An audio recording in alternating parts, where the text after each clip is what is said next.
Assalamualaikum warahmatullahi wabarakatuh. Alhamdulillah, salam hormat kami dan rasa terima kasih kami kepada para reviewer, Dr. Jajang A. Rohmana MAG dan juga kepada Dr. Septi Gumian dari MAG yang sudah memberikan banyak sekali masukan yang sangat berharga dan konstruktif terhadap proposal kami yang berjudul kekerasan berbasis gender dalam kasus perceraian pada masa pandemi COVID-19 di Kabupaten Cirebon. Karena waktu sangat terbatas, izinkan kami terlebih dahulu sebelum presentasi untuk menunjukkan hasil perbaikan proposal kami berdasarkan dari masukan para reviewer. Kami memutuskan untuk memasukkan proposal kami kepada penelitian dasar interdisipliner. Kemudian kami sampaikan ada beberapa perbaikan data dan juga sitasi sesuai dengan masukan dari para reviewer. Data ini diambil dari data yang terbaru berdasarkan data BPS yang di sini. Nah, sementara yang sebelumnya data BPS di tahun 2020 dan data yang terbaru yang paling update di tahun 2021 terbit pada tahun 2022. Kemudian sitasi yang terbaru tahun 2020, kemudian 2021, kami berusaha untuk mengupdate-nya semuanya berdasarkan masukan dari para reviewer. Kemudian di bagian tujuan penelitian, kami telah menghapus satu bagian yang menurut reviewer sebaiknya dihapus. Dan di bagian teori, kami memperbarui sitasinya, hampir semuanya kami perbaharui. Dan kami sudah memasukkan di bagian daftar pustaka apa-apa yang telah dikutip di dalam proposal ini. Kemudian di alur kerangka pemikiran, kami masukkan implikasi psikologi sosialnya di bagian ini berdasarkan masukan dari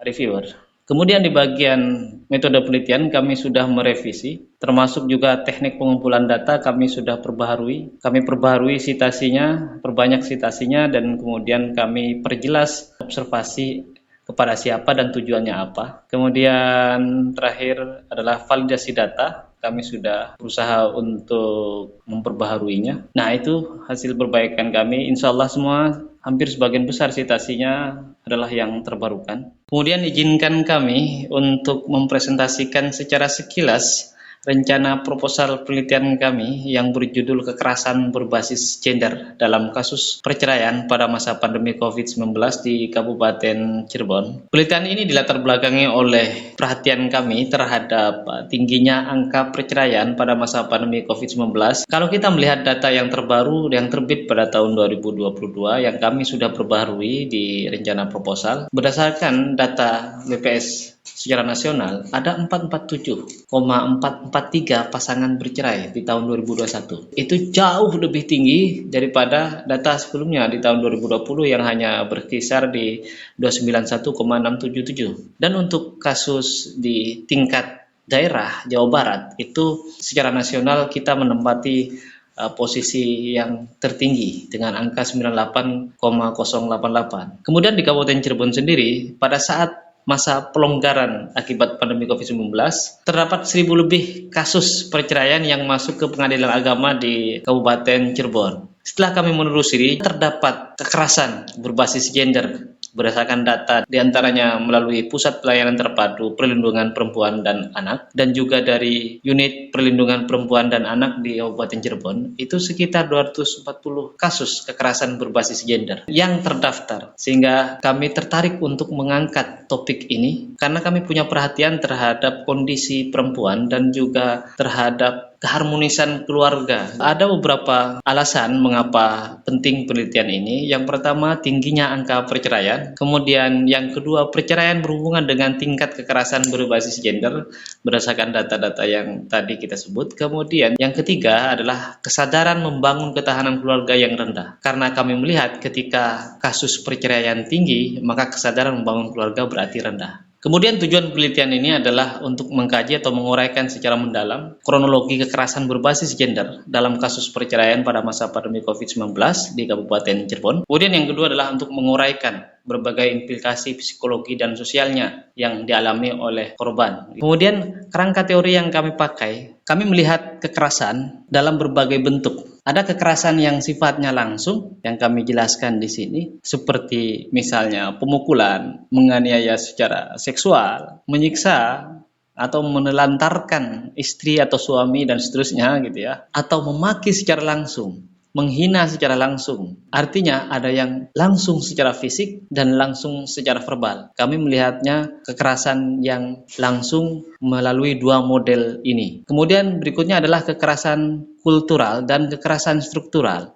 Kekerasan kultural dan struktural ini sifatnya sosiologis sekali. Karena pertama, kekerasan kultural yang kami maksudkan adalah semacam ada kepercayaan atau moralitas kepatuhan istilahnya. Misalnya bahwa seorang perempuan harus patuh semuanya terhadap suami. Seakan-akan dogmanya begitu, meskipun tidak demikian. Yang ada di masyarakat stigmanya dan persepsinya seperti itu, bahwa perempuan harus patuh. Begitu perempuan mendapatkan kekerasan, maka kadang-kadang di masyarakat itu masih menganggap bahwa perempuan itu yang tidak patuh sehingga menciptakan keretakan di dalam rumah tangga. Meskipun ada kekerasan terhadap perempuan, kadang-kadang dari keyakinan dan mitos-mitos yang tersebar di masyarakat itu menyebabkan kekerasan terhadap perempuan itu oleh masyarakat-masyarakat tertentu masih dianggap sebagai kesalahan perempuan karena perempuan tidak patuh. Ini masuk ke kekerasan kultural tadi. Kenapa? Sudah tercipta mindset secara kolektif di masyarakat. Kemudian kekerasan struktural. Kekerasan struktural ini kekerasan akibat dari tatanan sosial. Misalnya ketika mindset di masyarakat secara kultural bahwa dia harus patuh terhadap laki-laki dalam berbagai konteks, di dalam lingkungan keluarga menjalankan itu. Menjalankan dalam artian karena di dalam keluarga adalah struktur sosial yang unit terkecil, sehingga di sini kekerasan kultural dan struktural adalah kekerasan yang tidak tampak, yang muncul di masyarakat, yang kita tidak sadari. Nah, kemudian kami di sini berdasarkan masukan dari reviewer memperbarui ada implikasi psikologis dan implikasi sosial. Berikutnya, kami menggunakan metode penelitian kualitatif untuk menggambarkan secara mendalam fenomena tentang kekerasan berbasis gender dalam kasus perceraian di masa pandemi COVID-19 di Kabupaten Cirebon. Tujuan penelitian kualitatif secara umum ini sesuai dengan rencana dan tujuan dari penelitian ini. Menurut Sakuri, penelitian kualitatif itu dapat memberdayakan individu yang diteliti agar dia bisa berbagi cerita, mendengarkan suara mereka, dan meminimalkan hubungan kekuasaan yang sering terjadi di antara peneliti dan orang-orang yang diteliti. Sehingga ini bertujuan untuk menggambarkan apa yang sebenarnya dialami, apa yang sebenarnya dirasakan, dan bagaimana sebenarnya keadaan kondisi orang-orang yang mengalami kekerasan berbasis gender di dalam keluarga itu. Sementara teknik pengumpulan data ini kami sudah perbaharui. Teknik pengumpulan data, sumber datanya itu ada 3 sumber data yang penting dari penelitian ini. Yang pertama adalah wawancara mendalam dan FGD. Wawancara mendalam yang dimaksudkan itu adalah wawancara dengan subjek utama penelitian ini. Subjek utama penelitian ini adalah perempuan yang mengalami kekerasan gender di dalam keluarga. Kemudian FGD. FGD ini dilakukan pada para pihak yang menangani kasus kekerasan berbasis gender. Dari unsur pemerintah, perwakilan dari unit PPA, Perlindungan Perempuan dan Anak di Kabupaten Cirebon. Kemudian dari P2 TP2A atau Pusat Pelayanan Terpadu Perlindungan Perempuan dan Anak. Kemudian dari unsur LSM. Berikutnya adalah observasi. Observasi dilakukan pada subjek utama yang mengalami kekerasan gender untuk memperoleh gambaran yang faktual mengenai kondisi diri dan sosial ekonominya. Kemudian dokumentasi. Dokumentasi ini dari catatan yang dapat berupa berkas-berkas ya, baik dari pemerintah, catatan kasus ya, buku maupun jurnal yang berkaitan dengan kekerasan berbasis gender itu dapat kami himpun sebagai data dokumen. Kemudian berikutnya adalah analisis dan validasi data. Sebagaimana tradisi di dalam kualitatif bahwa analisis data itu dilakukan oleh peneliti sepanjang penyusunan penelitian. Namun kami memasukkan analisis dan validasi data itu ke dalam beberapa rangkaian ini. Yaitu yang pertama adalah ketika data itu terkumpul, kita melakukan reduksi data. Reduksi data yang membuat ringkasan menelurusi tema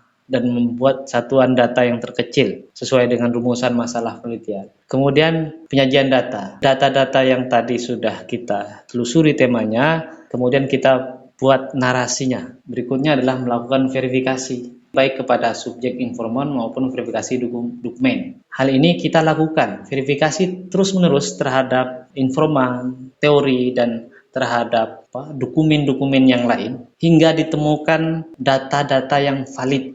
Demikian presentasi dari kami. Kami mengucapkan permohonan maaf kepada para reviewer apabila ada kekurangan dari presentasi kami, dan kami mengucapkan banyak terima kasih kepada para reviewer atas berbagai masukan yang konstruktif dalam penyusunan proposal penelitian kami. Demikian, wassalamualaikum warahmatullahi wabarakatuh.